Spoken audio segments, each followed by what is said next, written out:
If you're struggling to lose fat, this might be why. My name is Abe Gaeta. I am a certified precision nutrition coach.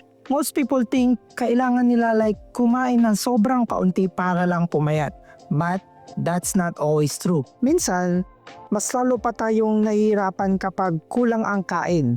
Bakit? Isa sa mga norm na sinasabi nila, kailangan mo lang kumain ng konti or bawas kain ka lang. Kaya maraming nag-skip ng meals.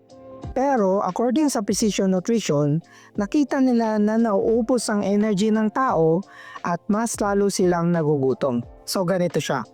Para kang may smart na robot sa loob ng katawan mo.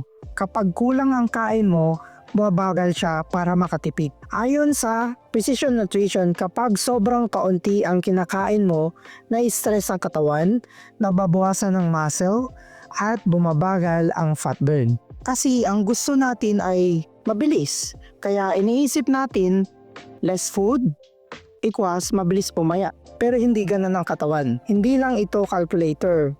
Kailangan ng katawan natin ng tamang fuel. Kailangan mo kumain ng enough good food, protein, gulay, or whole foods. PN says, build healthy habits, not hunger. Fat loss is not about starving. It's about feeding your body right by doing simple habits every single day.